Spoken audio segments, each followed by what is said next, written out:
Alam mo, kasalanan mo to. Ikaw ang dahilan ng lahat ng ito. Mapapatay talaga kita. Tingnan mo siya ngayon. Tingnan mo kung ano nangyari sa kanya. Ate, aray ko. Wala akong ginawa masama. Bitiwan mo ako. Tama na. Alam ko kung anong totoo, kaya wag na wag mo akong sisisihin sa nangyari kay nanay. Dahil sa ating dalawa, ikaw ang may kasalanan. Wala ka na bang ibang alam gawin kundi isisi sa akin ang lahat? Napapraning ka na. Nagtitimpi lang ako sa'yo pero sa pagkakataong ito, hindi ko nahahiyaan pa nasaktan mo ako. Humanda ka sa akin, babae ka. Sa pagkakataong ito, sisiguruhin ko na hindi ka na makakaligtas. Kailangan mo na rin manahimik sa ilalim ng hukay. Sa una't huling pagkakataon, tatapusin ko ang buhay mo at hindi na kita bibigyan ng pagkakataon na makalapit sa albularyong tumulong sa'yo. Marga, tama na. Ano bang ginagawa mo? Hindi ka pa ba nadadala? Hindi ba't namatay na ang nanay mo dahil dyan? Gusto mo na rin ba mamatay? Gusto mo ba? Taon 2019, Quezon. Bandang 3:00 ng hapon. Masyadong mainit ang panahon, kaya naman tagaktak ang pawis ni Aliza sa pag-aayos ng kanyang mga paninda sa mesa. Matapos ihanda ang mga ibebenta niya online, ay nagmamadali siyang sinet up ang kanyang mga gamit, ang kanyang ring light at ang kanyang cellphone. Habang nasa trabaho ang kanyang asawa ay yun naman ang kanyang pinagkakaabalahan. 3 taon na rin silang kasal ni Jiro at hindi pa rin binibiyayaan ng anak. Nang minsang magdalang tao si Aliza ay nakunan naman yon. Dahil sa kasagsagan ng pandemic ay siniguro niyang kikita pa rin siya at hindi lamang aasa sa sahod ng kanyang asawang pulis. Nagsusustento rin kasi si Jiro sa magulang at mga kapatid kahit may kanya-kanya na silang pamilya. Kapitbahay lamang nila ang nag-iisang kapatid na babae ni Jiro na si Marga. May 3 anak at wala namang regular na trabaho ang asawa nito. Bukod doon, lulong pa yun sa sugal at madalas din na umuuwi ng lasing. Pinagtatakpan lamang ni Marga ang problema niya sa kanyang asawa. Ayaw na ayaw niyang may nasasabing hindi maganda ang mga tao sa kanya, lalong-lalo na ang nanay dulor niya. Matapos iset up ang kanyang mga gamit ay agad na siyang nagsimula sa pagla-live sa kanyang Facebook account. Ilang segundo lamang ay marami na sa friends niya sa lugar nila ang nanonood at nag-aabang ng kanyang mga paninda. Magandang hapon mga suki! Ang init! Kasing init ng pagtanggap nyo sa mga paninda ko, mga Marsh, Momsy, Bebe, Daddy, Kuya. Marami na naman tayong bagong paninda ngayon, murang-mura. Kaya may na! Sa ating first item, face mask kayo dyan. 10 bucks lang po ang available. Tuloy ang chismisan, basta suot nyo to at syempre, kailangan nyo rin ng face shield. Just comment, mine face shield. At kung ilan ang gusto nyo, protektado ka na sa virus, pati sa mga taong toxic sa buhay nyo. Charot! Samantala, ng mga oras na yon ay nanonood naman ang panganay na anak ni Marga at aliw na aliw pa kay Aliza. Ang galing-galing naman magbenta ni Tita Aliza. Ang daming bumibili. Ang ganda-ganda niya, no? Tapos mabait pa. Talaga, favorite ako ni Tita Aliza. Ay, hindi ako kaya. Mas favorite niya ako. Lagi niya kaya akong binibigyan ng ano. Ano bang pinagtatalunan niyo dyan, ha? Ano ba yung pinapanood niyo sa cellphone ko? Pauubos ng load niyan, kakapanood ng mga walang kwentang. Abat? Naka-live na naman ng bida-bidat, nagmamaganda kong hipag. Hoy, kayong dalawa, may hugasan doon at ligpitin sa kusina. Asikasuhin niyo na mga yon, dali. Hay, napakainit at lalong umiinit ang ulo ko sa lintik na babaeng to. Naiinis man, patuloy pa rin yon sa panonood sa ginagawa ni Aliza. Maya-maya, dumating naman si Aling Dolor na nakiusisa sa kanyang pinapanood. Sino ba yung madaldal at napakaingay na pinapanood mo? Oh, may dala akong suman dito. Nagluto ang asawa ni Arnold. Ay, teka, si Eliza ba yan? Ano bang pinagagagawa niyan? Ano pa nga ba? Di nagpapapansin. Alam mo, hindi ko maintindihan si Jiro kung bakit kinukonsinti niya ang asawa niyang yan. Tingnan niyo nga ang suot na damit, Nay. Naku, nakakairita. Isa pa, ano na lang ang sasabihin ng mga tao dito sa lugar natin? Hindi siya binibigyan ng pera ng kapatid ko para kumayos siya na akala mo ay pinababayaan ni Jiro? Ay, ewan ko ba kay Jiro? Kung ako lang ang masusunod ay, ewan ko ba? Ni minsan ay hindi man lamang gumaan ang loob ko sa babaeng yan. Kahit sa huling hininga ko, hindi ko matatanggap yan bilang manugang ko. Sana'y makakilala pa ng bago si Jiro at tuluyan ng iwanan ng babaeng yan. Alam ko na, Nanay. Bisitin natin ang babae na yan para lumabas ang sungay. Kapag nangyari yun, sigurado makikita ni Jiro kung anong klaseng babae ang asawa niya. Ano na naman ba yung iniisip mo? Pumalpak na tayo sa una natin plano, kaya siguraduhin mong maganda na yan. Mga anak, ako na lang palang magliligpit dyan. Pumunta muna kayo sa bahay ng Tita Eliza nyo. Maglaro kayo doon, mag-ingay at magtatakbo. Sabihin nyo marami akong ginagawa, kaya doon muna kayo. Bilis! Huwag kayong uuwi hanggat hindi ko kayo sinusundo, ha? Naiintindihan nyo ba? Pero, Nanay... Bingi ka ba? Bilisan nyo na! Dali! Mga batang to talaga! Nagkatinginan na lamang ang dalawang bata dahil sa mga sinabi ng kanilang ina. Agad namang hinila ng panganay na anak ang bunso nitong kapatid. Maingay, malikot at iyakin yun, kaya siguradong maiistorbo si Eliza sa pagtitinda. Masyado mo naman yatang sinisindak ang mga anak mo, Marga. Nanay, sanay na sa akin yung mga yan. At saka, maigi na yan. Yung may kinatatakutan sila para hindi lumaking matitigas ang ulo.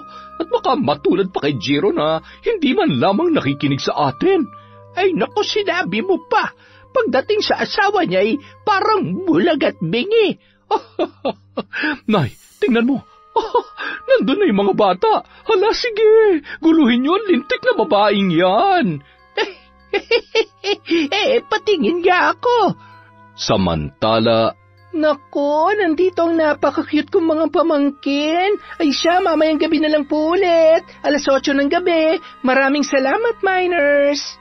napakamot ulo na lamang si Eliza nang magsidatingan ang mga pamangkin ng kanyang asawa. Bukod sa maingay ay hindi mapakali ang mga yon, kaya minabuti na lamang niyang tumigil sa pagtitinda online. Kayo talaga? Ang galing-galing niyong tumiming. Nasaan bang nanay niyo? Ano po? Naglilinis po kasi ng bahay si nanay, kaya pinalabas niya po muna kami. Sige, maglaro lang kayo dyan, ha? Maghahanda lang ako ng merienda natin. Maya-maya, uuwi na rin ang Tito Pogi niyo. Mula ng araw na yon, nagsisimula pa lamang siya sa pagbebenta online, dudumugin na naman siya ng mga bata at kung minsan ay kasama pa si Marga para makipagkwentuhan sa kanya.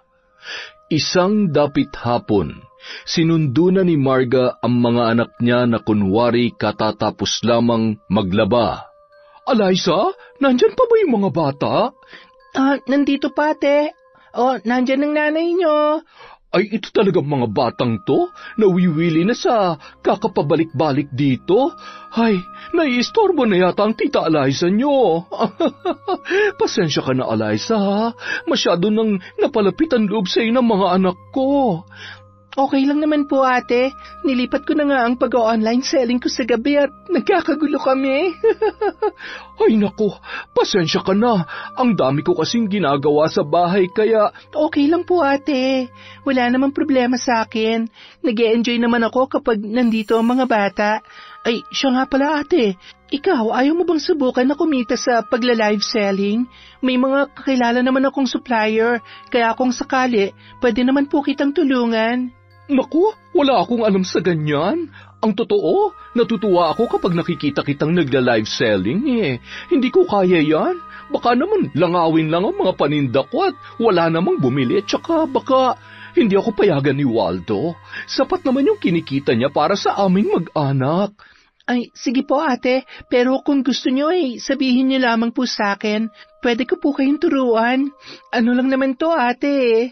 Libangan lang dahil, alam mo na, hindi naman tayo basta-basta nakakalabas dahil masyado pang mahigpit. Tsaka iba talagang kitaan ngayon online. Hindi mo pagsisisihan to ate. Ay sige siya, pag-iisipan ko. Salamat sa pagbabantay sa mga makukulit na to, ha? Bandang 8:00 ng gabi, napasilip si Eliza sa bintana nang dumaan si Waldo. Pasuray-suray at halatang nakainom. Maya-maya narinig niya ang bangayan ng mag-asawa. Nadatnan siya ni Jiro sa ganoong kalagayan.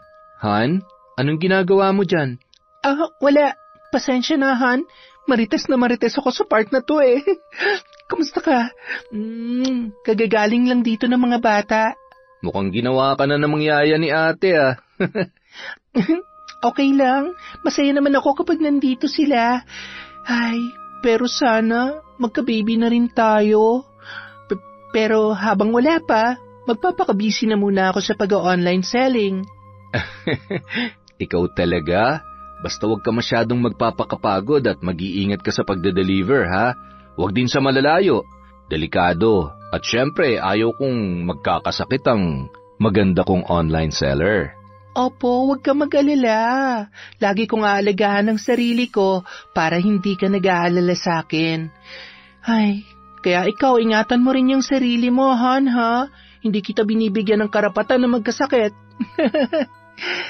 Ay, makapagluto na nga. Magpalit ka na ng damit. I love you.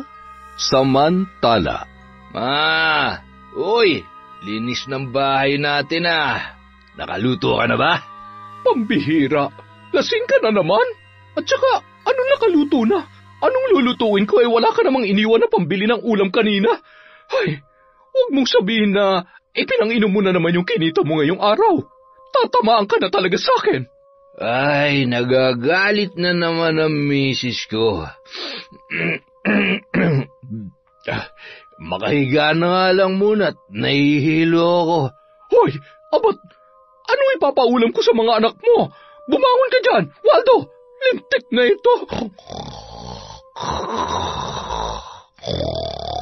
Buisit talaga. Talagang tinulugan na ako.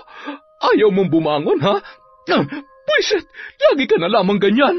Hindi ka na nagbago. Puros na lamang konsumisyon ang binibigay mo. Nanay, ano pong ulam? Nagugutom na po kami. Isa ka pa. Pumasok muna kayo dun sa kwarto. Hindi kayo lalabas hanggat hindi ko kayo tinatawag. Naintindihan nyo? Hoy, ang kukulit. Manang-mana kayo sa lintik na Waldong to.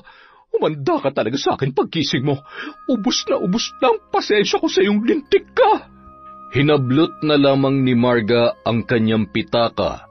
Nagsuot ng face mask bago lumabas ng bahay para pumunta sa malapit na tindahan. Naiirita habang sinisilip at binibilang ang mga baryang laman ng kanyang pitaka. Anong mabibili ko dito?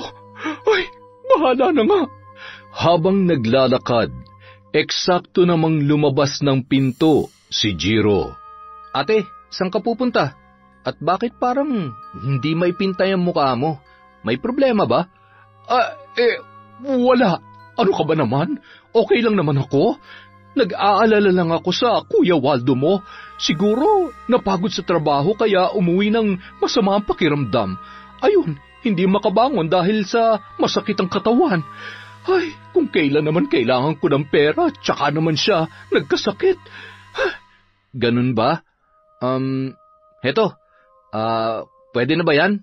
Para may panggastos kayo habang hindi pa siya nakakapasok. Kapag kailangan nyo ng pera, magsabi lamang kayo kay Eliza kapag wala ako, ha? Ay naku, wag na. Nakakahiya naman kay Eliza. Sige na ate, tanggapin mo na. Sigurado ka ba? Ay sige, ikaw ang bahala. Masyado ka mapilit eh. Lagi ka mag-iingat sa trabaho mo, Jiro, ha? Agad namang pumasok ng bahay si Jiro matapos nilang mag-usap ng kanyang ate Marga at tumuloy na rin yon sa tindahan. Pagdating sa tindahan ay mayabang niyang inilabas sa pitaka ang 5,000 ibinigay sa kanya ni Jiro. Pabili nga ng itlog at sardinas. Ay, nagsasawa na kasi sa karne ang mga anak ko eh. Ito raw ang gusto nilang ulamin ngayon. Namimiss na raw nila. Ay, ang dami mo namang pera, Marga. Ay, syempre. Ganito talaga kapag maswerte sa mister. Masipag at responsableng asawa ko, kaya naman ang problema ko lang ay kung anong iuulam nila. Ang hirap maging ina. Ayaw ko naman ng paulit-ulit na lang ang ulam at manawa ng mga bata, lalong-lalo na si Waldo. Ay nako, kaya pala hindi kumukupas yung ganda mo dahil maswerte ka sa asawa mo. Swerte kayo magkakapatid sa napangasawa, lalo na yung si Jiro. Maganda na, ay napakasipag pa. Ako'y laging napapamain kapag nag-online selling siya. Ganun ba? Ay mabuti naman. Ganyan talaga kapag hindi nakukontento sa binibigay ng asawa. Kayod ng kayod na akala mo'y may malaking pangangailangan.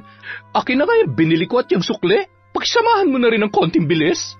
Samantala, habang nagluluto sa kusina si Eliza, ay agad niya namang tinanong ang asawa na tumulong na rin sa paghuhugas ng mga ginamit niya sa pagluluto. Si Ate Marga ba yung kausap mo kanina? Oo, naawa nga ako eh. Bakit? Mukhang problemado nung dumaan kanina. May sakit daw si Kuya Waldo, kaya ayun, hindi makabangon. Baka rin ang kaso at wag naman sanang madali ng COVID na yan. Ganon? May sakit? Seryoso? Bakit, Han? Kasi kanina, nakita ko pa siya na pasuray-suray, kaya naabutan mo ako nakasilip dun sa bintana. Iniisip ko nga kung bakit lasing eh. Bawal naman ngayon ang inuman dahil nga sa virus. Pero baka namalikmata lang ako at baka kaya ganun yung lakad niya dahil masama nga ang pakiramdam. Pero para talagang nakainom eh. Ay, bahala na nga. Makapaghain na nga lang. Maya-maya mag-online selling ulit ako. Aba, talaga namang seryosong-seryoso ka na dyan, ha? Baka naman ikayaman na natin yan. Di mabuti. Alam mo, Han, marami rin naman tayong natutulungan dahil hindi na nila kailangan lumabas pa para bumili. Isa pa, murang-mura lang ang mga paninda ko. At yung kinita ko rito, pwede nating itulong kung may nangangailangan. At saka, sa ganitong panahon, dapat may naitatabi talaga tayo. Isa pa, gusto ko makatulong sa pag-iipon natin para sa pag-aaral ng mga magiging anak natin. Mga? Ayos ah. Parang gusto ko yan. Kaya lang, wala eh. Bago ka matapos sa pagbabenta, tulog na ako. Sorry naman. Huwag ka mag-alala. Mamaya, pagkatapos ko, promise, gigisingin kita. Kinabukasan, nagulat si Eliza na maagang-maaga pa ay pinuntahan na agad siya ng kanyang Ate Marga. May dala pa yung masarap na almusal. Nagluto ako ng pansit. Mag-almusal ka na. Heto oh. At saka, may sasabihin nga pala ako sa'yo. Tungkol dun sa inaalok mo sa akin. Nagpaalam ako sa Kuya Waldo mo. Sabi niya kung gusto ko raw subukan, wala naman daw problema. Isa pa, nabuburyong na rin ako sa bahay eh. Wala akong magawa. Mas maganda rin kung matutulungan ko ang kuya niyo sa paghahanap buhay, hindi ba? Kaya lang wala naman kaming internet, kaya... Naku, hindi naman po problema yan, ate. Aabot po sa inyo yung wifi connection namin. Talaga? Naku, salamat Eliza ha. Napakaswerte naman talaga ni Jiro sa iyo. Tinuruan siya ni Eliza kung paano magbenta at ipinakilala niya rin yon sa kanyang mga supplier. Ano ate, may tanong ka pa ba o may maitutulong pa ba ako sa'yo? Nako, okay na. Salamat talaga, Eliza, ha? Wala ka talagang kasimbait. Si ate naman, sino-sino pa ba magtutulungan? Basta sa una, tiyaga-tiyaga lang po talaga at diskarte kung paano mapapaubos ang paninda. At saka, ano pala ate, para hindi tayo magkasabay sa pagla-live, ikaw sa umaga, ako sa gabi. Baka rin kasi humina ang internet connection kung magsasabay tayo. Ay siya, sige. Wala namang problema dyan. Paano? Uuwi na ako nang makabenta na. Sige po ate, galingan mo. Good luck. Salamat naman at kinakausap na ako ni Ate Marga. Siguro naman nagbago na ang tingin niya sa akin. Hindi naman kasi ako katulad ng iniisip nila. Nang araw ding yon, nagsimula ng magbenta si Marga. Marami rin ang natuwa, lalo na ang kanyang mga kaibigan. Hanggang sa lumipas ang mga araw, marami na rin siyang naging customer. Minsan ay nagrerenta siya ng tricycle para makapag-deliver. Kung minsan naman ay isinasabay siya ni Eliza sa kotse nito. Nakapagpundar na kasi ang mag-asawa ng sasakyan na siyang ginagamit ni Eliza sa pagde-deliver ng kanyang mga paninda. Isang gabi, Ang sakit ng katawan ko. Nakakapagod. Buti na lang at marami-rami naman ang kita ngayon kesa kahapon. Bakit kaya parang tumutumal ang paninda ko? Parang kailangan ko atang makaisip ng paraan kung, naka-live pa si Eliza? Makanood nga kung may bumibili. Sa kabilang banda, Ay, grabe naman po. Maraming salamat mga miners. Simot na po ang paninda natin. Kakatok na lang po ulit ako bukas sa mga pinto ninyo. Salamat and God bless. samantala, Grabe, 5,000 viewers ang nanonood. Nakakainis. Humanda ka sa akin. Ano ba yung binubulong-bulong mo dyan? Matulog ka na. Anong oras na? Manahimik ka nga dyan. Huwag ka magreklamo kung hindi ako didiskarte ay kawawa ang mga anak mo. kinabukasan, naisipan ni Marga na babaan ang presyo ng kanyang mga paninda. Bumili na kayo! Main nyo ng mga ito! Murang-mura, mas mura kesa sa dating presyo! Mas mura kesa sa paninda ng iba dyan! Sino tong mas magaling magtinda at maayos mag-deliver? Si Eliza, dun na lang kami bibili. Naku, wala namang problema. Mas gusto nyo doon, di doon ka. Lumayas ka dito sa live ko. Biro lang mga sisi ko. Tuloy ang hanap buhay. Sunod na item na tayo. Lalo lamang nadagdagan ang inis ni Marga, lalo na't kahit anong gawin niya ay napakarami pa rin ng customer at higit na mas mabenta ang mga paninda ni Eliza. At lalong nadadagdagan ang inis niya nang magpa-buy one take one pa ang kanyang hipag. Hanggang sa hindi niya na napigilan ang sarili na itago ang inggit at galit sa asawa ng kapatid niyang si Jiro, mula sa pasaring sa kanyang mga post at maging sa live nito. Isang araw, nagtatakbuhan ang mga anak ni Marga sa bahay ni Eliza at Jiro nang biglang nasagi ang cellphone niya at nabasag yon. Dahil natakot ang bata, ay bigla na lamang yung umiyak. Ayan, ang lilikot niya naman kasi. Wala na. Nabasag ng cellphone ni tita.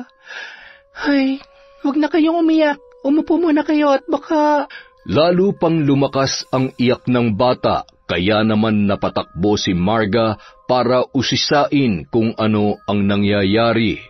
Eliza, bakit umiyak ang anak ko, ha? Ano po kasi, ate?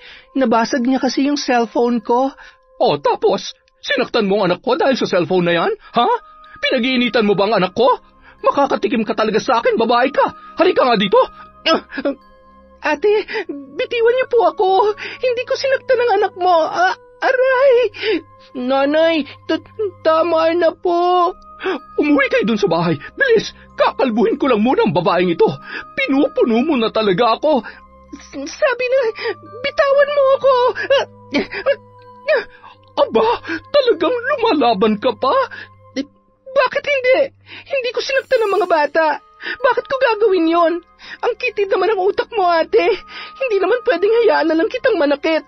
Kung tutuusin, dapat nga magpasalamat ka pa sa akin dahil inaalagaan ko mga anak mo, tapos ako pa ang masama. Hindi naman yata tama to. Huwag ka na magpalusot pa. Alam kong naiinis ka na sa akin kasi may kakumpetensya ka na. Makasarili ka. Alam ko naman na inis ka na sa akin. Kaya kung ano-ano na lamang ang pinagagagawa mo para makabenta ka at mapunta sa'yo lahat ng customer ko. Hindi totoo yan. Ni minsan hindi ko naisip yan. Bakit ba ganyan na lamang ang galit niyo sa akin? Wala naman akong ginagawang masama sa inyo Yan ba talagang tingin mo sa akin? Makasarili? Hindi nga kita hinihingi ng bayad para makabawas na sa bayarin nyo, tapos... Bakit? Sa laki ng sahod ng kapatid ko, kinukulang ka pa ba sa pambayad sa pesteng internet na yan? Pati internet isusumbat mo sa akin, ha? Hindi mo alam kung paano ako magalit. Kaya ilugar mo yung ugali mo kung ayaw mong ingudngud ko yung nguso mo. Ate, ano ba? Anong ginagawa mo? Bakit sinasaktan mo asawa ko? Jiro, kasalanan naman kasi ng magaling mong asawa.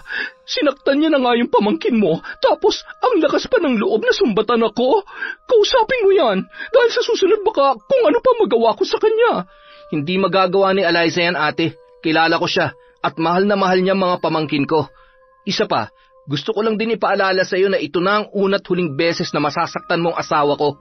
Akala niyo ba hindi ko alam na sinisiraan mo si Eliza sa mga taga rito? Nagtitimpi lang ako dahil ayaw ko ng gulo. Umalis ka na at baka kung ano pa masabi ko. Sige, kampihan mo yung asawa mo. Kalimutan mo ng kapatid mo ko. Magsama kayo, mga buwisit. Han, sorry. Hindi ko naman talaga sinaktan yung bata. Naglalaro sila tapos nasagi yung cellphone ko. Umiyak si Tonton. Siguro natakot siya. Pero hindi ko siya sinaktan, Han. Shh, tahan na. Alam ko.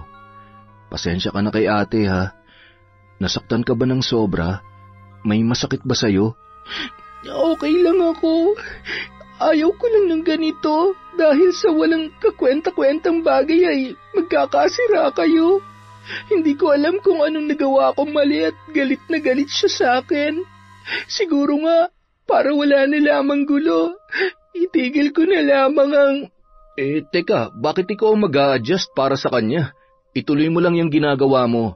Basta alam mong wala kang ginagawang masama sa kanila. Kahit kapatid ko siya, hindi ko naman hahayaan na gumawa siya ng ikakapahamak mo.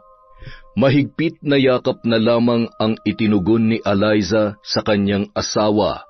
Nagpapasalamat siya na sa ilang taon na nilang pagsasama ay araw-araw na ipinaparamdam sa kanya ni Jiro ang suporta at pagmamahal. Kaya kahit ramdam ni Eliza sa umpisa pa lang na malayo na ang loob sa kanya ni Marga, maging ang nanay ni Jiro, ay naniniwala pa rin siya na hindi makakaapekto yon sa kanilang pagsasama. Nang gabi ring yun, hindi pa rin mawala-wala ang galit at inis ni Marga para kay Eliza. Kaya naman naisipan niyang puntahan ang kanyang ina na si Aling Dolor. Waldo, ikaw na munang bahala sa mga bata. Pupunta lang muna ako kay nanay. Sus, magsusumbong ka lang naman dun eh. Manahimik ka na nga lang at baka lalo lang lumalayang away niyong magkapatid. Ikaw naman talaga may kasalanan eh. Ay... Itiko mo nga yung bibig mo kung wala kang magandang sasabihin. Hindi ko kailangan ng opinyon mo. Pakainin mo yung mga anak mo.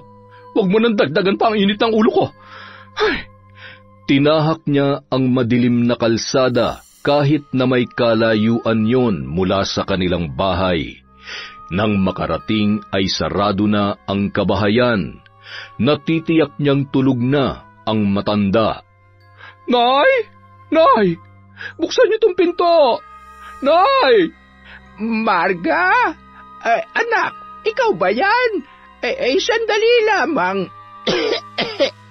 Ano ba't kung kailan gabing-gabi na at saka ka naman pumunta dito? Ano ba ang problema mo? Nay, nag-away kami ni Jiro dahil sa lintik niyang asawa. Nakakainis, Nay. Gustong-gusto ko siyang saktan. Alam mo yun? Kung hindi lang talaga dumating si Jiro, nakalbo ko na sana ang babaeng yun eh. Ano na naman bang ginawa ng babaeng yun sa'yo? Ay, wag mong sabihin na kinampihan na naman siya ni Jiro. Malamang. Alam mo naman yun. Daig pa nagayuma. Kung anong sabihin sa kanya ni Eliza, yun na lang din ang pinaniniwalaan niya. Ay, Huwag ka na mamroblema. Hayaan mo't kakausapin ko ang kapatid mo. Hindi yan ang gusto kong mangyari, Nay. Isa pa, hindi naman siya makikinig sa'yo eh. Nagalit nga siya sa akin kanina. Parang hindi niya ako kapatid. Ano ang gusto mong gawin natin? Nanay, alam mo kung anong gusto ko. Kung nagawa mong barangin siya noon, pwede mo pa rin namang gawin yun ngayon. Nay, papayag ka ba na api-apihin na lamang ako ng babaeng yun? Kung ayaw niyo pwede niyo naman akong turuan. Ay, oo na. Gagawin ko na. Ano bang gusto mong gawin ko dun sa malditang babaeng yon? Takutin niyo. Gumawa kayo ng paraan para hindi na siya makapag-inarte pa. Gusto kong lagyan mo siya ng mga kati-kati para hindi na mainganyong bumili ang mga customer niya. Sino ba naman ang bibili sa babaeng maraming sugat sa katawan? Sige na. Ako na ang bahala. Pambihira. Baka mamaya ako pang mabalikan ng gagawin kong ito. Alam mo naman ang nangyari nung huli kong ginamit ang kaalaman kong ito. Hindi mo ba naaalala ang nangyari sa tatay mo? Nay, hindi yun. Sadya namang may sakit talaga si tatay. Yun ang dahilan ng pagkamatay niya, hindi ang pambabarang mo. Anak, hindi mo kasi naiintindihan. Ay, Nay, kung ayaw niyo sabihin niyo na lang. Hindi yung ang dami-dami niyo pampalusot. Uuwi na nga lang ako. Marga, sandali. Masyado ka namang matampuhin. Sige na, gagawin ko na. Huwag ka na magtampo-tampo dyan.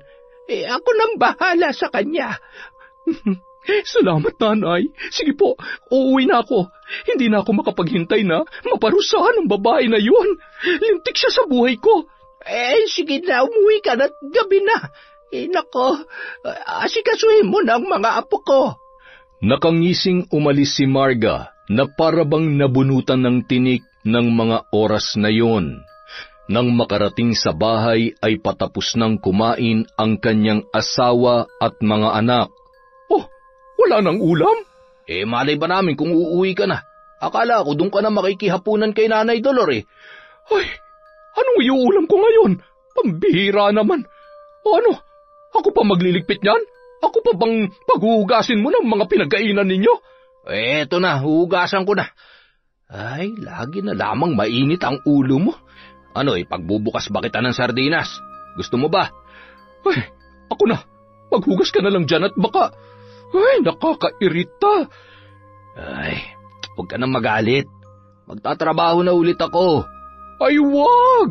Magpakasarap ka lamang sa paghilata. Ay, tulungan mo na lamang ako sa pagde-deliver ng mga paninda ko. Baka sakaling matuwa pa ako sa'yo. Nakakapagod na. Nakakapagod ng pagtakpan ko yung katamaran at pagiging lasenggo mo. Samantala, habang hinahalungkat ni Aling Dolor ang kaban kung saan doon nakatago ang mga kagamitan sa pambabarang na minana niya pa sa mga magulang niya, ay nag-aalangan naman siya sa kanyang plano.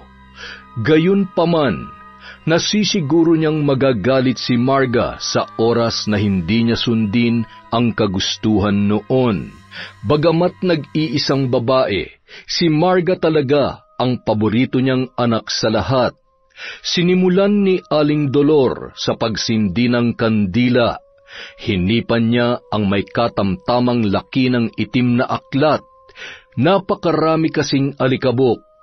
Gayon din ang isa pang kahon na naglalaman ng iba't ibang garapon.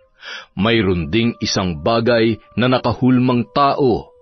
Kulay puti yun, ngunit mababakas sa itsura nito ang kalumaan at may mga ilang parte na animoy warak na.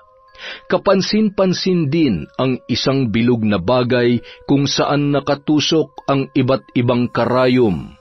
May mga botelya rin na naglalaman ng iba't ibang orasyon, mga likido na kinargahan ng mga orasyon na maaaring gamitin upang linlangin, lasunin, paglaruan o manipulahin ang isang biktima.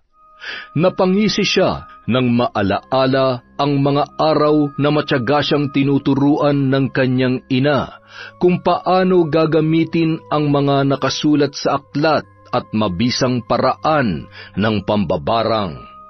Kaya niyang paglaruan at takutin lamang ang kanyang bibiktimahin at maaari ding patayin agad-agad kung kanyang gugustuhin. Nakangiti siyang dinampot ang isang larawan na nakaipit sa unang bahagi ng aklat na kanyang hawak nung mga oras na yon.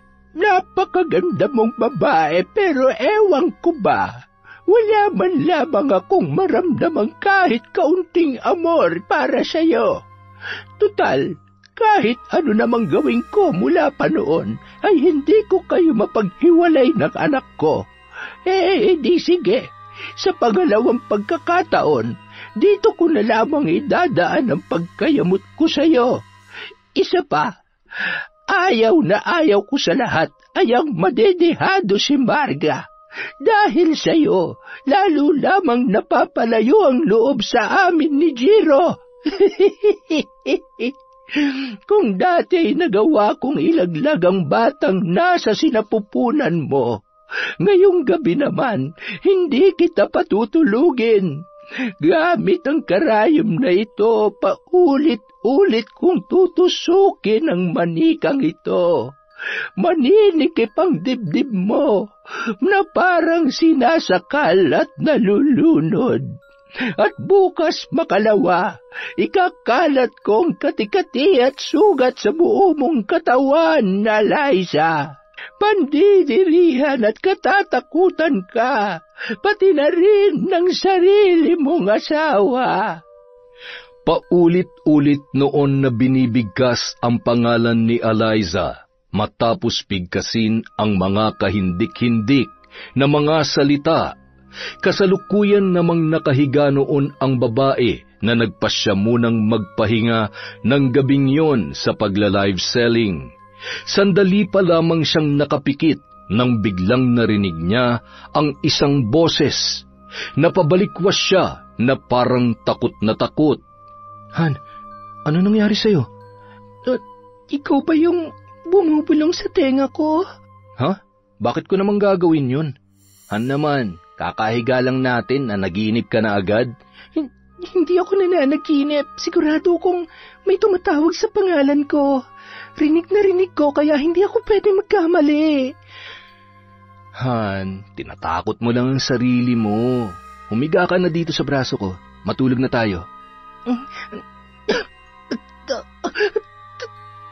Tulungan mo ako.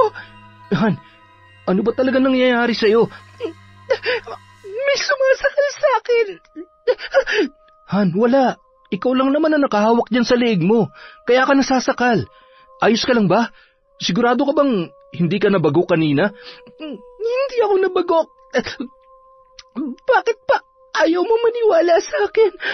Hindi ako nagbibiro at lalong hindi ako nagsisinungaling. May tumatawag sa akin. May sumasakal sa... Aray, ang kati-kati, ang likod ko. May mga gumagapang sa likod ko. Han, wala. Wala naman na.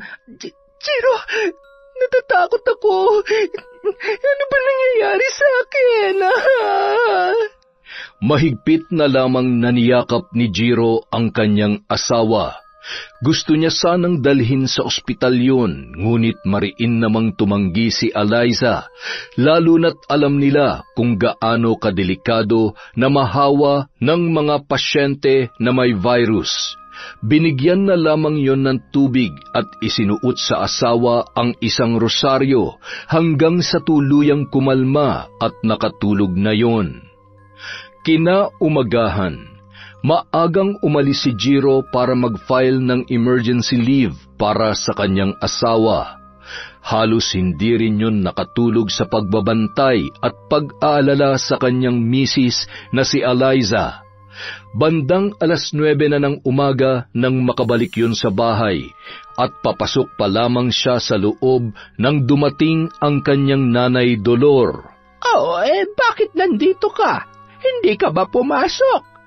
Nasaan ang magaling mong asawa? Nay, kung nandito ho kayo para pagalitan siya, wag nyo na lang muna siyang kausapin. Unang-una, masama po ang pakiramdam niya at pangalawa, wala pong kasalanan ng asawa ko. Aba, ano bang tingin mo dyan sa asawa mo? Maamong tupa, anghel.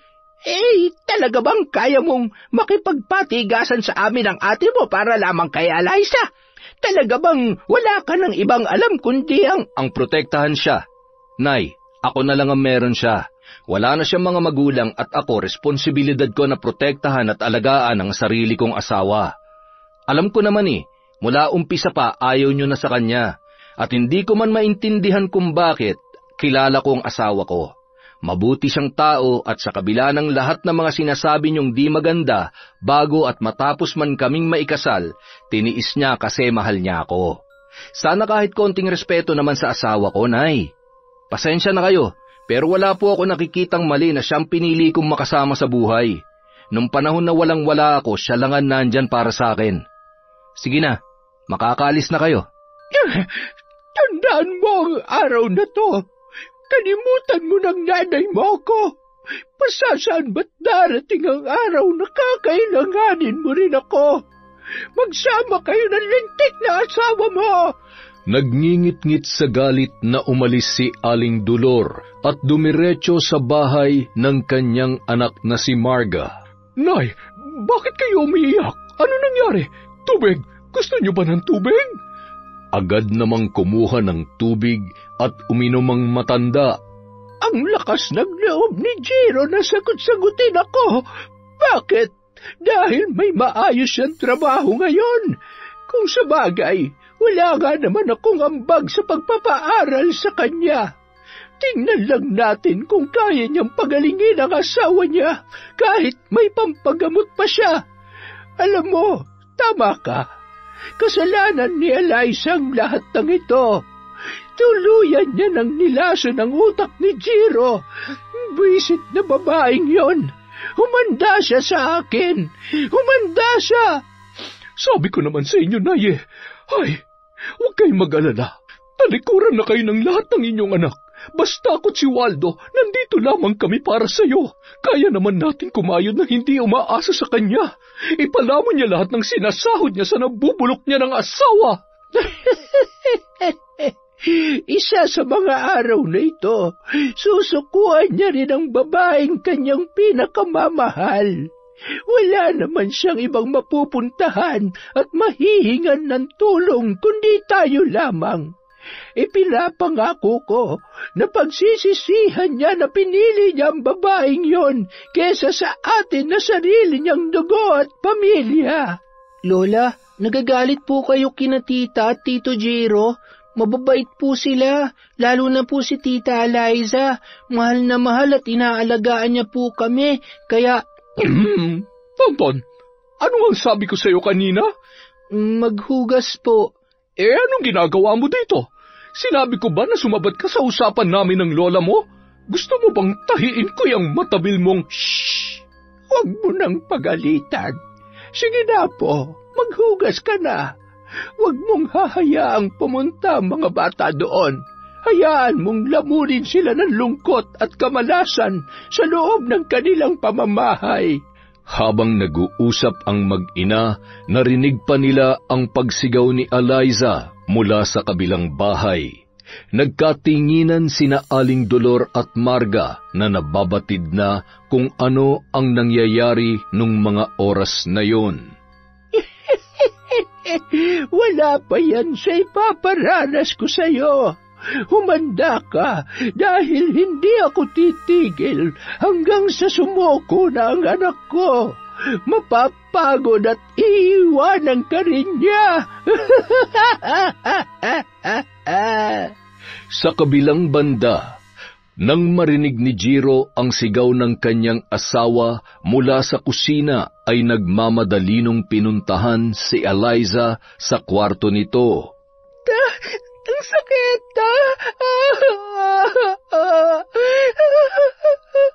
Ano ba nangyari? Nahulog ako sa kama. Aray! Nahihilo kasi ako eh. Medyo nandidilim ang paningin ko. Nahihilo? Nagsusuka? Baka naman naglilihi ka na ulit, Han. Ayan ka na naman eh. Tapos mamaya biglang wala na naman. Huwag ka nga, Han. Masyado kang excited kaya tuloy. Han, okay lang yun. Huwag mong isipin na pinapressure kita, ha? Magkaanak man tayo o hindi, mahal na mahal pa rin kita. Siya nga pala, nakatulog ka ba ng maayos? Sobrang sama pa rin ba ng pakiramdam mo? Salamat, Han. Nakatulog naman ako kahit papano dahil binantayan at inalagaan mo ko. Hindi ko talaga alam ang gagawin ko kung wala ka. Sorry ha. Natakot lang talaga ako kagabi. Hindi ko rin kasi alam kung bakit nangyayari yan sa akin. Napapraning na yata ako. Ay, hindi bale. Lalabanan ko tong nararamdaman ko. Mawawala din to. Baka kailangan ko lang talagang magpahinga o baka yung katawan ko hindi lang talaga sanay na walang ginagawa. Kaya mamaya susubukan ko na ulit mag-online selling. Makikilogin na lang muna ako sa cellphone mo, ha? Sayang naman ang mga sabon ko dyan. Pinag-aagawan at patok na patok pa naman yon. Sigurado ka? Opo, huwag kang mag-alala. O siya, sige. Basta ako na lang munang bahala sa mga gawaing bahay. Ikaw naman munang aasikasuhin at aalagaan ko. Magluluto muna ako ng pagkain natin. Ha? Pakis nga muna sa nahihilo kong misis. Napakaganda naman talaga kahit wala pang ligo at hindi pa nagsusuklay. Nambola ka pa. Sige na po, magluto ka na. At nagugutom na yata ako kaya ako nahihilo eh. Buong araw ay maayos at maganda naman ang pakiramdam ni Eliza.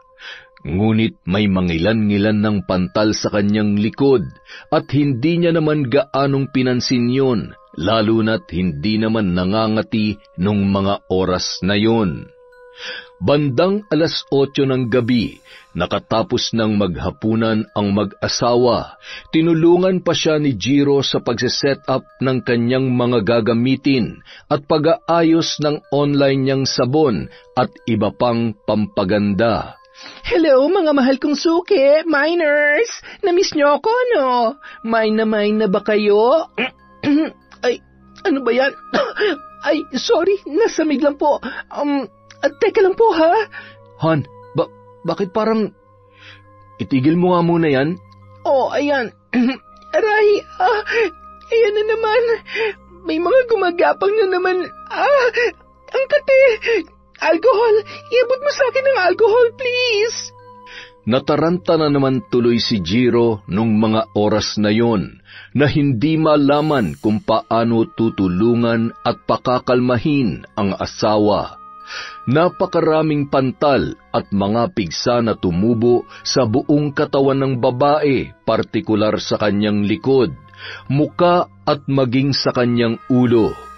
Han, kailangan na kitang dalhin sa ospital. Kailangan nating malaman kung ano nangyayari sa'yo at kung anong sakit mo. Han, hindi ko kailangan ng doktor. Wala akong sakit. Isa pa, mas mamamatay ako kapag dinala mo ko doon. Takot ako sa ospital. Ayaw ko. Ayaw kong pumunta doon, Han. Pero hindi ka gagaling kung... Si Ninong. Si Ninong ang kailangan ko. Sa kabilang baryo. Dalhin mo ako kay Ninong Ador. Malakas ang loob ko na pinaglalaruan ako ng kung anong nilalang na hindi ko nakikita. Han, siyang makakatulong sa atin.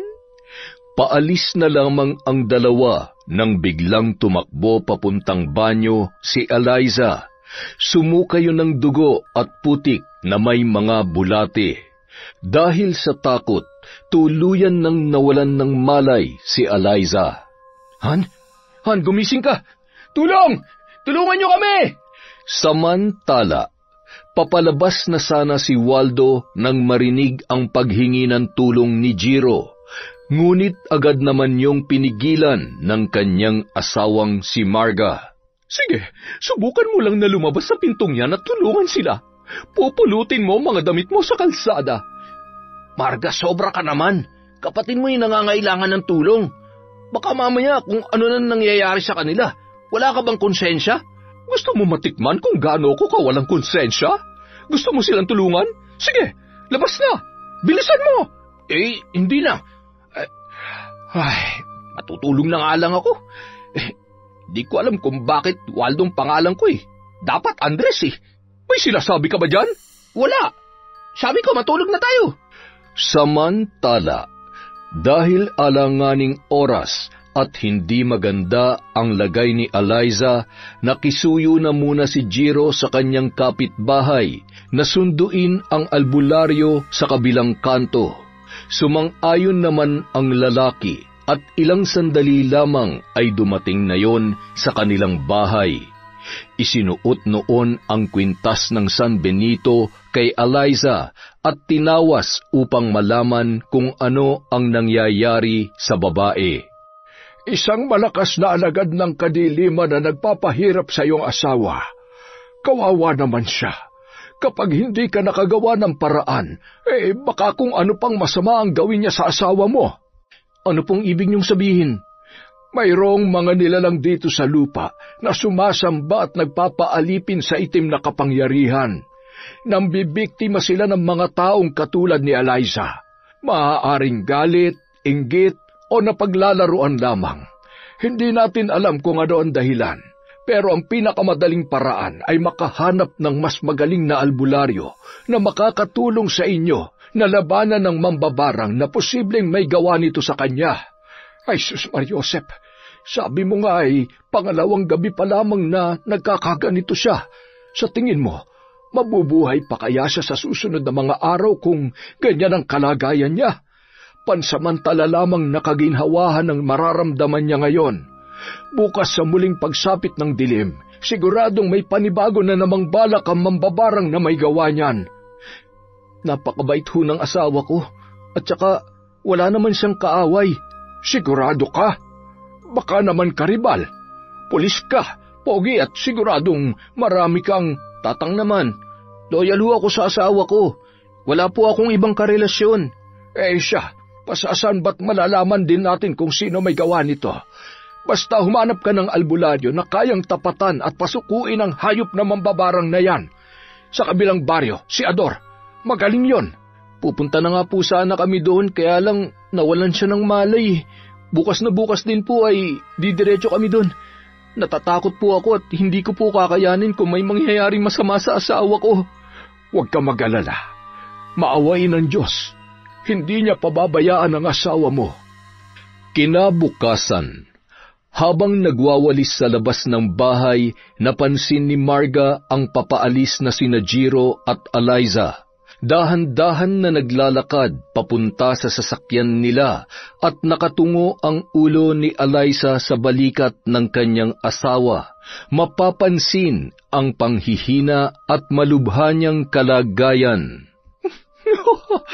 Kadiri, mukha na siya nabubulok ngayon. Buti nga sa'yo.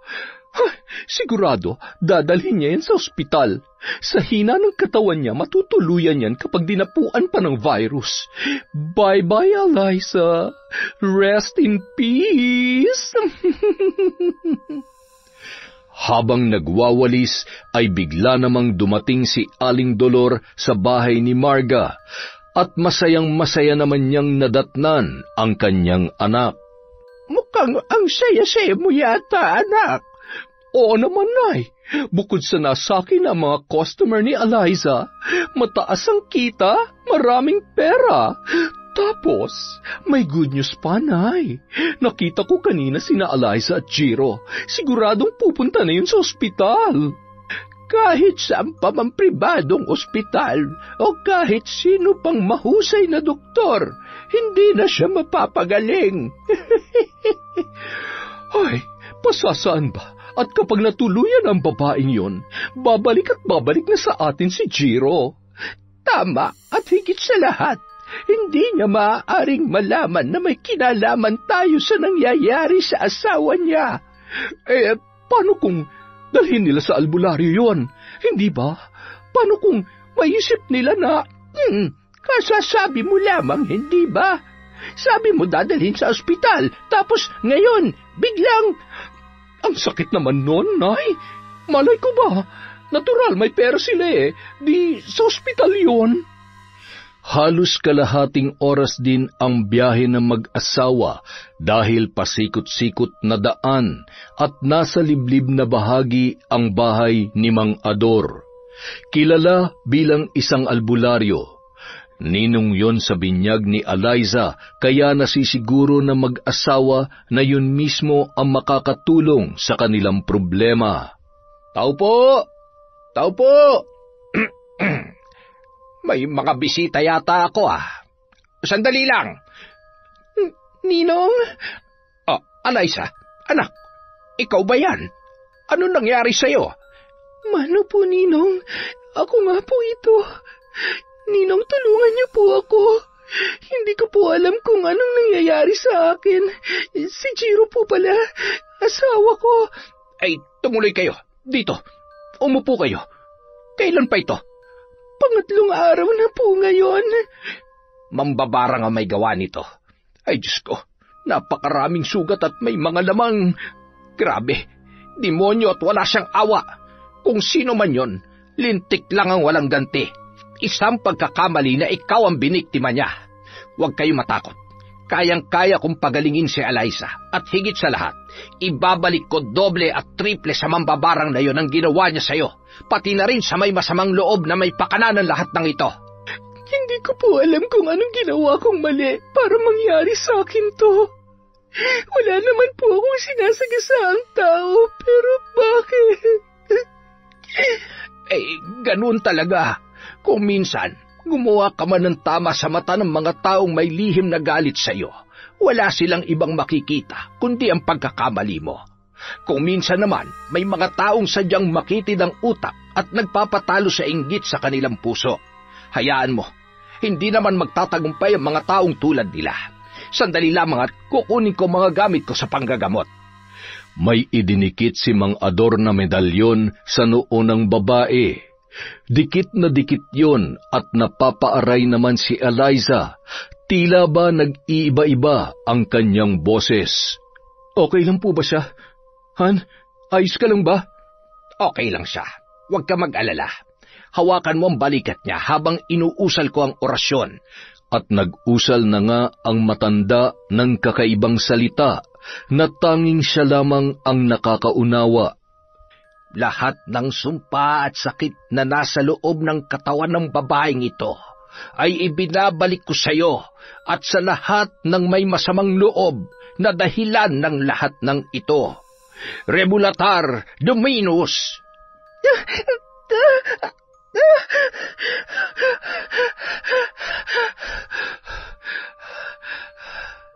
Inumin mo ito, Eliza. Ito ang magbibigay sa iyo ng kagalingan at sa pagkawala ng sumpa na nakakabit sa iyo, unti-unting manghihina ang may kagagawan nito. Magdasal tayo ng Ama namin, Ave Maria at sumasampalataya. Sabayan mo kami, Jiro, bilang tanda ng ating pananampalataya sa Diyos. Pagkatapos nito, kailangan natin siyang paliguan gamit ang mga dahon na tuluyang magtatanggal ng sumpa sa kanyang katawan. Samantala,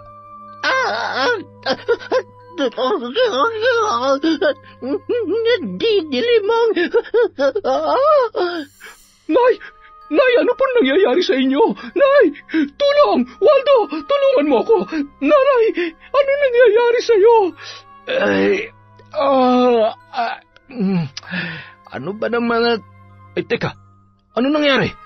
Huwag ka na magtanong. Buhatin mo si nanay at ihiga mo dun sa may mahabang upuan. Bilisan mo! Nang magkamalay si Aling Dolor, ramdam pa rin niya ang labis na panghihina na hindi niya maipaliwanag. Nay, sigurado ba kayo na kaya niyong umuwi mag-isa? Huwag kang mag-alala, anak. Kaya ko ang sarili ko. Siguro ay kailangan ko lamang magpahinga. Ay siya, aalis na ako. Mga apo, uuwi na si Lola. Ay, ano ba tong nangyayari sa akin? Hindi kaya... Ay, huwag naman sana. Dahil kapag nagkataon, siguradong hindi nakakayanin ng katawang lupa ko. Pero kung sakali man, Ako na lamang sana at wag nang isa sa mga anak ko. Samantala, doon na nagpalipas ng gabi ang mag-asawang sina Jiro at Eliza sa bahay ni Mang Ador. Parang isang himala na nanumbalik agad sa normal ang lakas at naghilom ang mga sugat ng babae. Kinabukasan, maagang nagpaalam ang dalawa. Bago umalis ay iniabot pa ni Mang Ador sa kanyang inaanak na si Eliza ang isang papel kung saan nakasulat ang orasyon na kailangan niyang basahin sa bawat pagsapit ng 6:00 ng gabi.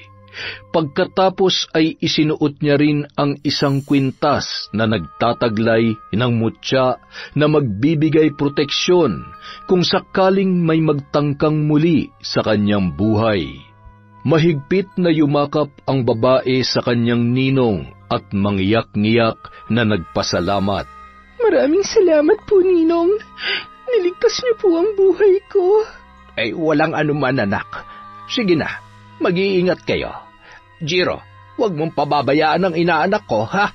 Dalawin niyo ako ulit dito kung hindi kayo abala. Tungkol pala sa mga taong nasa likod ng pambabarang kay Eliza. Tiyak na malalaman niyo rin kung sino pagsapit ng takdang panahon. Tumango na lamang ang dalawa. Ngunit may isang taong gumugulo sa isipan ni Jiro nung mga oras na yon na hindi niya masabi-sabi sa kanyang asawa. Habang nasa biyahe at natutulog si Eliza, naiiyak siyang pinagmamasdan ang kanyang asawa habang inaalala ang pagtitiis na naranasan nito mula pa lamang noong sila ay magkasintahan. Batid niya lahat na masasakit na salita na natamo noon at pangit na pagtrato mula sa kanyang pamilya ay tiniis lamang ni Eliza dahil sa sobrang pagmamahal nito sa kanya. Ni minsan hindi yun nagreklamo at hindi rin yun nawalan ng pag-asa na darating ang araw na matatanggap at magugustuhan din siya ni Aling Dolor at lalong-lalo na ng kapatid niyang si Marga. Nang makarating sila sa bahay ay hinayaan ni Jiro na magpahinga muna ang kanyang asawa. Pagkatapos magluto ng pagkain at maglagay ng tubig sa kanilang kwarto, ay marahan niyang hinagkan ang noo nang natutulog pa rin na si Eliza. Naglakad lamang siya papunta sa bahay ng kanyang nanay Dolor. Bago yun ay dumaan muna siya sa bahay ng panganay niyang kapatid na lalaki.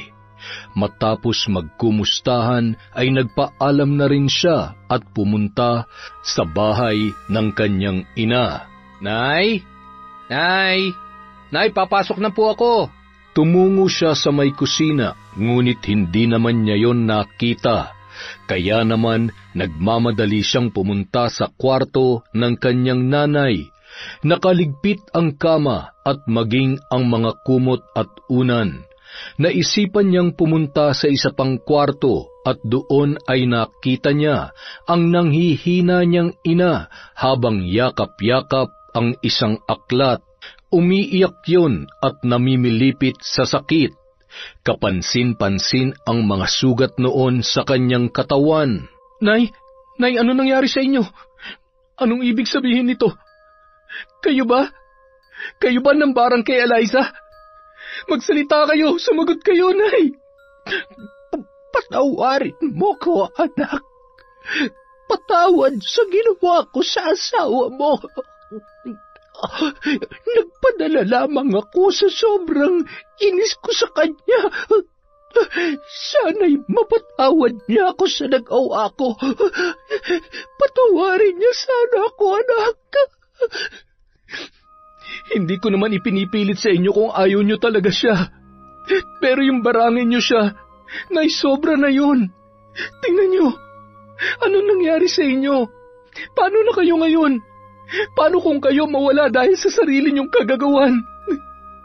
Kung ito ang kabayaran sa ginawa ko, tatanggapin ko. Masaya na ako na makahingi ng tawad sa inyong mag-asawa.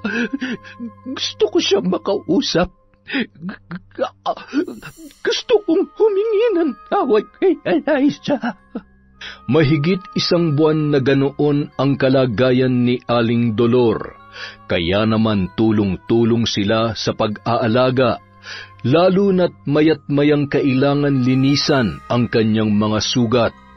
Kapag napapabayaan ay pinagpipiestahan yon ng mga bangaw, para yung nababaliw na sa kakahiyaw dahil sa sobrang sakit. Salit-salitan sila sa pagbabantay, ngunit ang pinaka nag-aasikaso sa matanda ay si Eliza. Sa kabila ng mga nalaman niya ay pinili niyang patawarin ang nanay ni Jiro alang-alang sa kanyang asawa. Isang araw. Aray! Dahan-dahan naman, anak. Pwede ba? Huwag ka na nga magreklamo. Napapagod na ako. Napabayaan ko na negosyo ko dahil sa kakabantay ko sa iyo. At saka, nakakadiri na. Kapag naiisip ko yung sugat niyo, kapag kumakain ako, nandidiri ako at nasusuka. Hanggang kailan niyo ba kami pahihirapan? Alam niyo, mas mabuti pang mamatay na lamang ako. Yun ba? Yun ba ang gusto mong sabihin? Hindi mo ba alam na dahil sa'yo, dahil sinunod ko ang kagustuhan mo, kung meron man dapat isang tao na nakukonsensya at dapat magmalasakit, ikaw yon. Nay, ate, ano nangyayari dito? Ate Marga, bakit umiiyak si nanay? Isipin mo na kung anong gusto mong isipin. Sige, magsumbong ka sa magaling mong asawa na sinasaktan kayo ng nanay niyo. Para lubos na. Total, pare-pareho naman kayo. Lahat kayo ang tingin sa akin, demonyo. Magsama-sama kayo. Alagaan mo yung mag-isa mo. Uuwi na ako at hindi na ako babalik dito. Marga! Eliza, anak, patawarin mo sana ako. Nay! Ate Marga, si nanay! Nay! Nagtakbuhan ang dalawang magkapatid at ang mga asawa nito nang marinig ang malakas na hiyaw ni Eliza at Marga. Malapit lamang kasi ang bahay ng mga yon sa tinitirhan ng matanda. Alam mo, kasalanan mo ito. Ikaw ang dahilan ng lahat ng ito. Mapapatay talaga kita. Tingnan mo siya ngayon. Tingnan mo kung ano nangyari sa kanya. Ate, aray ko. Wala akong ginawang masama. Bitiwan mo ako. Tama na. Alam ko kung anong totoo, kaya wag mo akong sisihin sa nangyari kay nanay. Dahil sa ating dalawa, ikaw ang may kasalanan. Wala ka nang ibang alam kundi isisi sa akin ang lahat. Napapraning ka na. Nagtitimpi lang ako sa'yo pero sa pagkakataong ito, hindi ko nahahayaan pa nasaktan mo ako. Inawat naman ng mga kapatid nito ang dalawa dahil nagkakasakitan na at siya namang dating ni Jiro. Nay, ano nangyari? Nay! Nay! Ang mabuti pa, ikaw na magsabi sa kanila kung ano ba talaga nangyari. Sabihin mo! Buisit ka! Sana ikaw na lang ang tuluyan nagkasakit at namatay. Sana ikaw na lang. Magkampihan kayong lahat, mga buisit! Naging emosyonal si Eliza ng araw na yon. Matapos maisaayos ang burol ni Aling Dolor, ay nagpaalam muna siya sa kanyang asawa na magpapalipas ng sama ng loob at para makaiwas kay Marga. Alam ko na malungkot ka sa nangyari kay nanay. Bilang respeto sa burol niya, ako na lamang muna ang iiwas. Tsaka, naguguluhan din ako. Kailangan ko lang din munang huminga sa mga nangyayari. Babalik din ako agad. Kailangan ko lang munang mag-isip-isip at ipahinga tong nararamdaman ko. Baka kasi hindi na ako makapagpigil kapag nagkainitan ulit kami ni ate. Sa halip na sagutin ang sinabi ni Eliza, Mahigpit na yakap na lamang ang itinugon niya sa kanyang asawa. Naiintindihan niya ang nararamdaman nito, kaya naman kinaumagahan, inihatid niya yon sa bahay ng ninong Ador niya. Ninong, dito na lang po muna ako sa inyo. Pasensya na, wala po kasi akong ibang mapupuntahan eh. Ganito pala ang pakiramdam ng wala ng mga magulang. Ang hirap. Mula nang mawala sila, kay Jiro na lang umikot ang buhay ko. Kaya kahit anong pagtrato sa akin ng nanay dati at ni Ate Marga, tinitiis ko. Ayaw ko kasing mawala sa akin si Jiro. At saka, mahal po niya ako. Hindi naman ako pinababayaan ni Jiro. Kakampi ko siya sa lahat ng pagkakataon. Pero dahil sa bagay na yon, parang ako naman ang dahilan kung bakit nagkasira sila ng ate niya. Anak, wala kang kasalanan. Kahit saang anggulo mo tingnan, wala kang ginawang mali. Gayon din si Jiro. Kasama yan sa pagbuo ng sariling pamilya. Mula nang ikasal kayo, ikaw na ang prioridad niya. Responsibilidad ka niya. Lalo na't alam niya na wala ka namang ginagawang mali. Ginawa lang ni Jiro kung ano ang tama. Yun nangyari sa nanay niya at dun sa malditang Margarita na yon. Huwag kang nakikinig sa mga sinasabi nun. Hindi mo kasalanan kung ipinanganak siyang makitid ang utak. Ay, isa pa, ganun kasi siyang pinalaki ng nanay Dolor niya. Maling pagmamahal at pagpapalaki sa anak. Ay, alam mo, Ninong, kung anong masakit. Si nanay ang nambarang sa akin. Inamin sa akin ni nanay ang lahat. Humingi siya ng tawad at kahit mabigat sa kalooban ko, pinatawad ko po siya. Ang masaklap, ginawa niya yon para kay Ate Marga. Sabi ko naman sa'yo, lalabas din ang totoo. At yun nangyari sa nanay ni Jiro. Yun na ang buwelta ng ginawa nila sa'yo. Grabe, Nong. Kung nandiri ako sa sarili ko nung nagpagamot ako sa inyo, mas malala po yung kinanay. May pagkakataon na kapag pinapalitan ko siya ng damit at nililinisan ko yung sugat niya, hindi ko alam kung namamalikmata ba ako pero may mga nakikita kong uod. Pati yung mga suka niya, may bulati at insekto. Tapos yung buhok niya nilalagas na po lahat. Ganun talaga kapag gumawa ng kasamaan. Doble o triple ang nagiging kabayaran.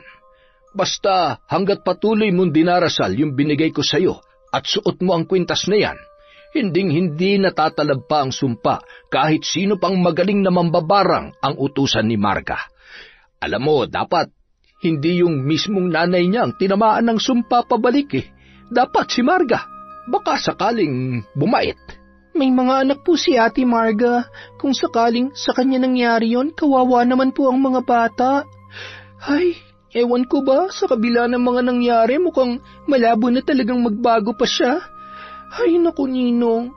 Siguro, nang umulan ng kagaspangan ng ugali, siya lang ang gising at sinalo niya lahat.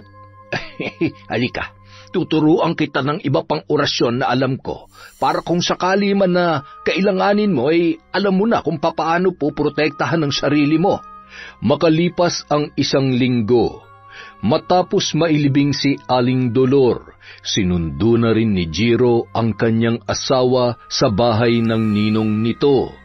Naiwang nagliligpit ng mga gamit sina Waldo at Marga. Nagmamadaling tumungo sa isang kwarto ang babae para hanapin ang aklat at mga gamit ng nanay niya sa pambabarang. Pagkatapos makuha ang mga yun, ay inilagay niya sa isang garbage bag at binitbit papauwi sa kanilang bahay. Ano naman yung bitbit mo? Huwag mong sabihin na dadalhin mong basurang yan sa bahay. Pambira ka naman, oo. Akin na't itatapon ko. Ano ba? Kung ikaw kayang ibalibag ko dyan, alam mo kanina pa ako nagtitimpi sa'yo. Inuubos mo na naman ang pasensya ko. Iniuubos? Ang sabihin mo, wala ka naman talagang pasensya pagdating sa akin. Lagi ka nalang galit. Ay, ano na naman yung binubulong-bulong mo dyan, ha? May sinasabi ka ba? Minumura mo ba ako? Minumura ka dyan. Kahit napakasama ng ugali mo, ni minsan hindi kita minura, oy. Mahal kaya kita kahit... Ay, Huwag na nga lang. Parang tanga to. Tara na nga. Bilisan na natin at siguradong nagkakagulo na naman sa bahay yung mga anak mo. Ay, salamat naman sa Diyos. Nasapian din ng magandang hangin. Sa loob ng 1 linggo, paulit-ulit na binasa at pinag-aralan ni Marga ang aklat ng karunungan. Binasa niya ang bawat pahina upang masigurong magtatagumpay siya sa kanyang plano. Isang gabi, habang natutulog ang kanyang asawa at mga anak, ay tumungo siya sa kusina upang isagawa ang ritual ng pambabarang. Matapos magsindi ng mga kandila ay binuklat niya ang aklat at isa-isang binasa ang mga salitang nakasulat doon, habang hawak ang manika at isang mahabang karayom. Kinuha niya ang isang maliit na kutsilyo na gagamitin niya upang gilitan ang leeg ng kanyang biktima. Humanda ka sa akin, babae ka. Sa pagkakataong ito, sisiguruhin ko na hindi ka na makakaligtas. Kailangan mo na rin manahimik sa ilalim ng hukay. Sa una't huling pagkakataon, tatapusin ko ang buhay mo at hindi na kita bibigyan pa ng pagkakataon na makalapit sa albularyong tumulong sa'yo. Papatayin kita. Papatayin kita, Eliza. At itong kutsilyong ito ang tatapos sa buhay mo. Samantala, napabalikwas si Eliza na tila ba wala sa sarili na tumungo sa kusina. Buti na lamang ay napansin at nagising si Jiro nang hinawi nito ang braso niya na nakayapos sa kanyang asawa. Sinundan niya yon at laking gulat niya nang makitang kinuha noon ang kutsilyo at tila wala sa sariling tinatapat yon sa kanyang leeg. Huwag kang lalapit sa akin. Kung hindi ay gigilitan ko ang leg ko. Han, wag. Ano ba nangyayari sa'yo? Bitawan mo ang kutsilyong yan. Han, makinig ka sa akin. Pinaglalaruan na naman ba siya? Kailangan ko siyang buhusan ng tubig na may orasyon. Agad niyang kinuha ang baso na nasa kanilang kwarto. Dinadasalan yon ni Eliza bago matulog at yon ang kanyang iniinom. Sakto na may kalahati pang tubig yon. Nagmamadaling kinuha at isinaboy sa muka ng kanyang asawa. Bigla na lamang nanumbalik sa sarili, ngunit ramdam niya ang paninikip ng kanyang dibdib. Nakita niya ang kwintas na binigay sa kanya ng kanyang ninong na nakalimutan niyang isuot ng gabing yun. Agad niya yung itinuro kay Jiro at isinuot yun sa kanya. Pagkatapos ay sabay nilang inusal ang mga dasal na ibinilin sa kanila ni Mang Ador.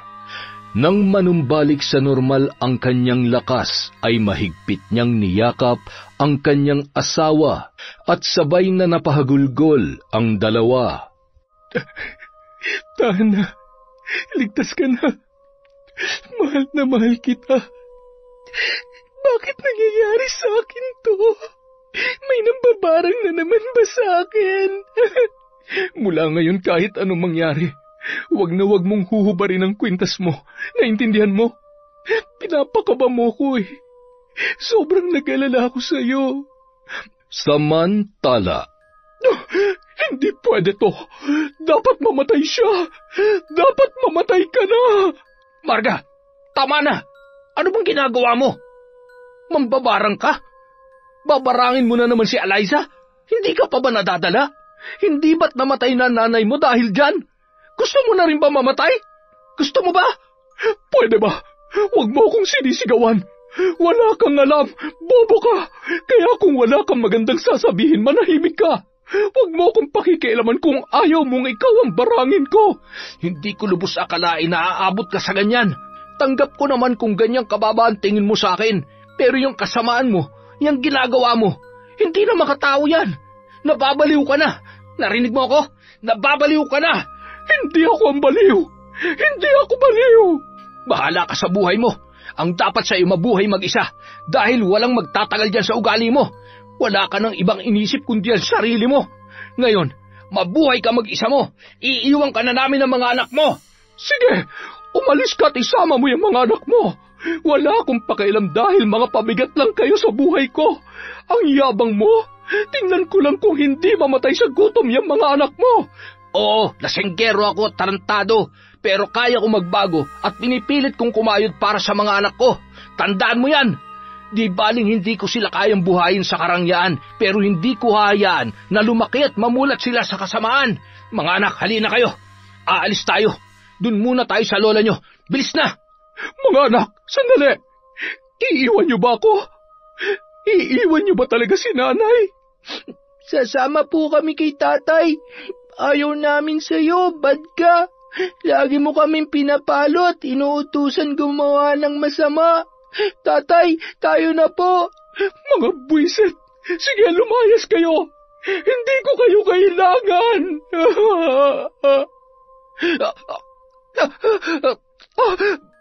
Bakit parang nanghihina ako? Ang mga pako, namamanhid ang mga pako. Kailangan kong matanggal yung karayom sa manika. Habang gumagapang, pilit niyang inaabot ang manika na nasa mesa sa may kusina.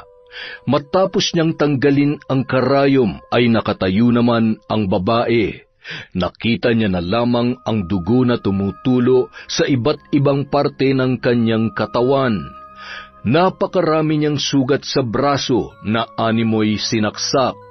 Napahawak yun sa kanyang muka nang maramdaman niya na tila gumaspang yon dahil sa kung ano-anong mga tumutubo.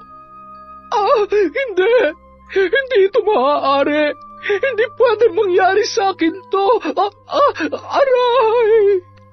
Maya-maya, nagpalingon-lingon yon nang marinig ang isang boses na pamilyar para sa kanya.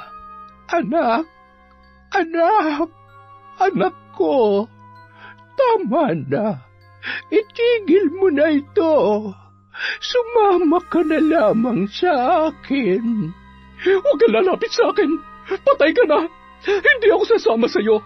Hindi pa ako maaaring mamatay. Papatayin ko pa si Eliza. Kailangan ko siyang patayin. Kapag namatay siya, gagaling na ako. Wala na akong kakumpetensya. Tapos si Jiro, tutulungan niya na ulit ako kasi wala na siyang asawa. Yung mga anak ko, siya na magpapaaral. Tapos yung asawa ko, Nay, makakahanap na siya ng magandang trabaho. Yayaman na ako, Nanay. Shh! Mga anak, huwag kayong maingay. Doon kayo maglaro sa kwarto. Kausap ko ang lola nyo. Kinaumagahan, nagising si Jiro at Eliza sa lakas ng sigaw ni Marga. Bit-bit ang kanyang mga paninda at nakasuot ng mahabang damit na napakaganda. May dala rin yung itak. Eliza! Lumabas ka dyan! Papatayin kitang babae ka! Lumabas ka, sabi!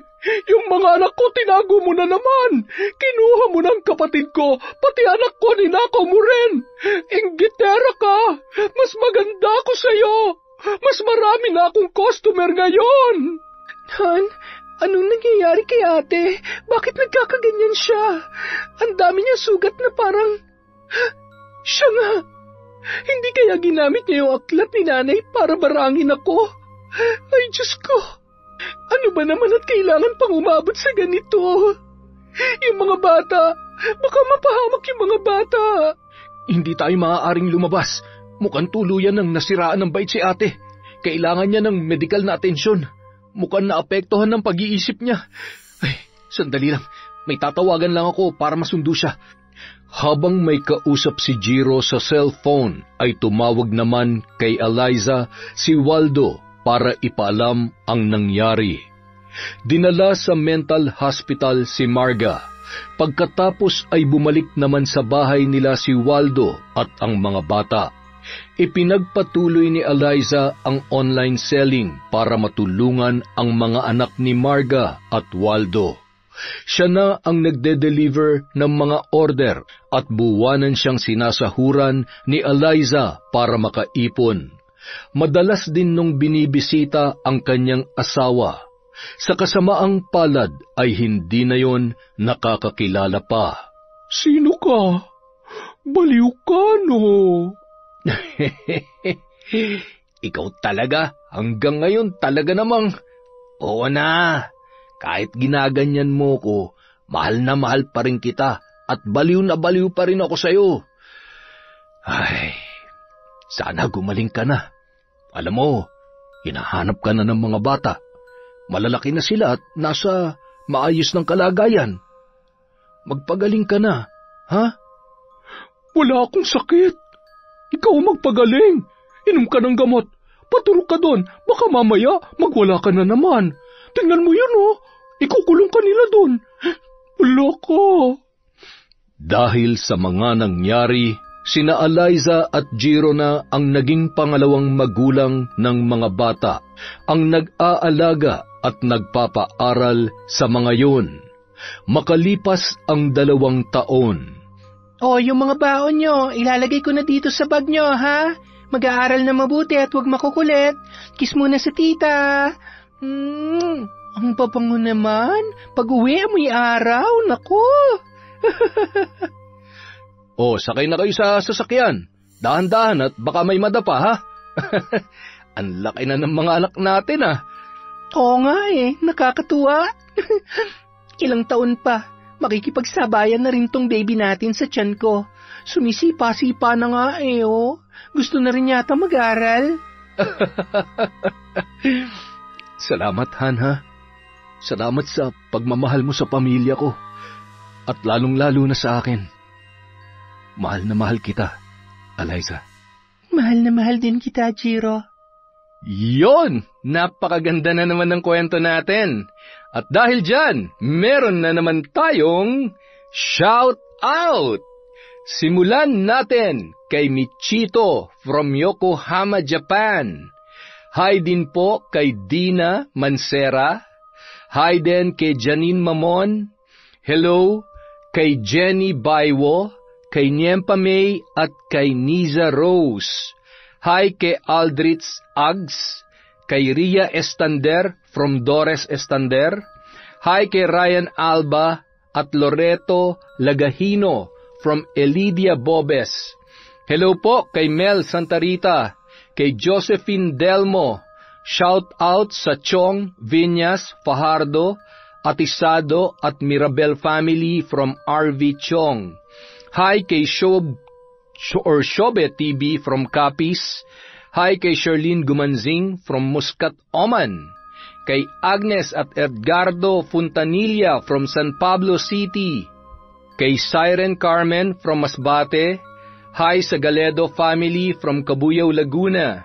Hi po kay Marites Nalika. Kay Chloe Dia from Cavite. Kay Phoebe K from Qatar. Sa Cuando, Mirasol at Ismo family. Hi po kay Virginia Belay, kay Quilo Agustin, Shirley Agustin from Zamboanga City, kay Alma Naong, kay Alfredo Alona, kay I'm Merlin from California, USA, kay Lagawasang Shao TV. Hello po kay Jude Soriano, kay Alicia Cantoria from Masbate. Hi kay Lent TV from Saudi Arabia, kay Kurt Mina. Hi sa mga taga Polomolok, South Cotabato from Bobby D. Masoba. Kay Inday Kulot from Saudi. Hi po kay Jerry Fulgencio, kay Eda Hamil from Lanao del Sur.